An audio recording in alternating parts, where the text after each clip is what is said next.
Hi guys. I'm not sure why this lighting, it makes me look like I'm about to tell you a scary story in the dark. Sorry about that little slip up. This is my first time doing this, as you can tell. Today's video is going to be about this book that I recently read called The 7-Year Slip by Ashley Poston. This is literally a spoiler video, so this video is going to contain spoilers. So if you have not read this book and you plan on reading it, don't watch this video. Click off right now because I'm delving deep today. So without further ado, let's jump right into my spoilers. So I want to start this off by saying I gave this book 5 stars. 5. That's not unusual for me, okay, because I am a gift giver. I love every book that I read. It's just something about getting caught up in it. Like, I just love every single book that I read, but this one is especially high on my 5-star list. This is like a 6-star book. If I could give it 6 stars, I would. This book was so freaking good, let me tell you. So you start with your main character, Clementine, who just recently moved into her aunt's old apartment on account of her aunt passing away. She is a book publisher at a book publishing company called Strauss and Adder, but her aunt, who she was very close with, always told her stories about the apartment that she lived in. Time kind of slipped and it was magical, and Clementine, growing up, believed her, but as she got older, she started to believe her less and less because she never saw anything for herself. That is until she moves into her aunt's apartment and there is a mysterious man in her apartment. She wakes up one day and there's just a man there. Creepy. If that was me, I would have reacted the same way. She freaks out. She's like, oh my god, what the hell are you doing here? Who are you? She tells him, this is my aunt's apartment. He's like, your aunt let me stay here for a few months while she's out for the summer. Clementine's like, my aunt, like, she died, but she doesn't say this out loud. She thinks it. She's like, she literally died 6 months ago. Like, what are you talking about? My aunt, my aunt, my aunt. So she's freaking out until she notices very apparent signs that she was not in her timeline, and she was in fact 7 years in the past. Now she really hits it off with this guy. His name's Iwan. This guy is an aspiring chef and basically everything that you could ever ask for, ever. Like, he's kind of perfect, and I kind of fell for him a little bit reading this book. I was like, damn, I literally would be the same way if I was you, girl. But one of her aunt's like big rules was don't fall in love with anybody that you meet in the apartment. One of her rules was take your shoes off at the door, and the only other rule was don't fall in love. And I mean, this is a romance book, so which rule do you think she broke? So essentially she has a great time with this guy, but nothing in this apartment lasts forever, I fear, because as soon as she leaves and comes back, he's gone and she's back in her own timeline. She is grieving this man, okay? She's like, oh my god, like, he was so perfect, blah, blah, blah.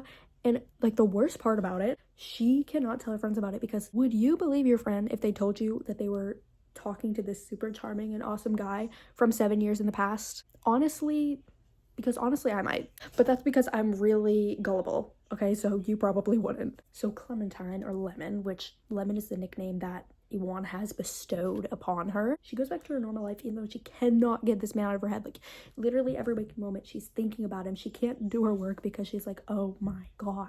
And then they meet again and he makes her lemon pie and it's just perfect. It's the perfect experience, and that just makes her feel worse because what can she do? Anyway, back at Clementine's book publishing job, her and her job are bidding for this guy, which to publish his cookbook, which bidding, I guess, means like just placing money on it. I mean, that's what bidding means, so I assume in this scenario it means like they're bidding for him. This guy's an amazing chef according to literally everybody, and let me tell you, they want to publish this guy's book so goddamn bad. They're literally creaming their pants at the fact that they're even an option in this man's world. They're freaking the fuck out. So Clementine goes to this meeting with him, and lo and behold, you would never guess who it fucking is. Iwan. Crazy. She's really nervous the whole time, and she like is scared that she's messing it up because she's just like freaking out, and she's like, does he recognize me? Because for him it was 7 years ago, for me it was last fucking night. And then on his way out, he's like,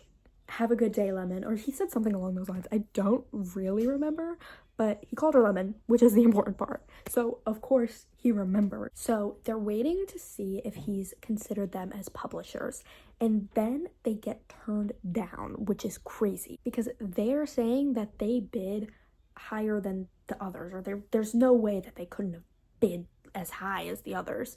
And Clementine is thinking to herself, is it me? Like, because there's no other way that he would have turned us down that easily. So Clementine decides, I need to go see this man and set the record straight. So that's what she does. She goes to see him at the restaurant that he's working at. And she's like, hey, what? Like, how could you turn us down? We literally did everything right. Is it my fault? And essentially he said, yes, it's your fault. I didn't think you'd want to work with me. And she was like, are you crazy? She's like, that's my publishing company. We need this. And he's like, okay.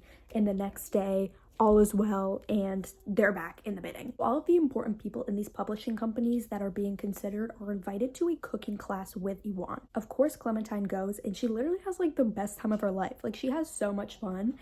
And she goes outside after, and she's still hungry because she didn't really eat anything, and her Uber isn't coming. So Iwan offers to go get food with her. But they go on what is basically a date to Iwan's friend's fajita place, and they're just talking the whole time, and his friends are super pleasant, and she has a really fantastic time. And then she thinks, oh, he's gonna kiss me in the subway, and then he doesn't. He's essentially just like, oh, we need to keep this professional, like, I know you don't want to lose your job.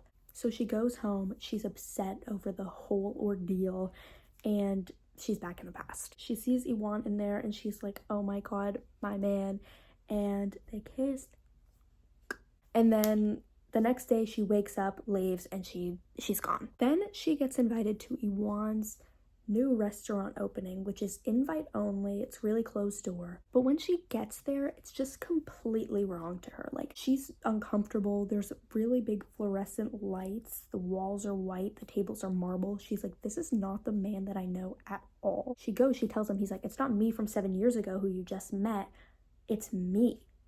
Actually me. Oh, and I forgot, when he was at the fajita place, he told her, hey, I know that you were traveling in time, because she told him. But then she leaves after he says that, and she's like, maybe I really just don't know him. She has this big revelation. She quits her job, and she's just like, I need to be who I really want to be. So she meets up with Iwan, they kiss again, he brings her to his restaurant, and it's just completely different, and he's changed the colors of the walls, and he's like, I've made it more me. And that's essentially what happened, y'all. This was a fantastic book to me. It was so magical, and I don't use these tabs, but I tabbed one quote. At first, I hadn't been all that sure what his favorite color was, but it turned out that he'd been saying it this entire time, repeating it over and over every time he called my name, because his favorite color was the same as mine. It just got me so emotional, y'all. Like, there's only like 2 spicy scenes in this book too, which I love because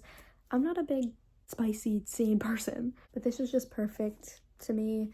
It was like a closed door romance. It was, even the spicy scenes, and I don't really love those, they were done so right in this book, and I just think this is so perfect, and it's definitely my favorite read of the year so far. There are a few discussion questions in the back. I think these would be great short answer questions. I'm just gonna pick one to read out so you can comment your answer. So this question that I'm choosing is, grief is difficult to manage, but especially sudden and traumatic grief. How does Clementine cope with hers? How does Iwan? But thank you for watching this video. I really enjoyed making it and writing it up. And if you liked it, please let me know, because maybe I'll keep making videos like this. So thank you.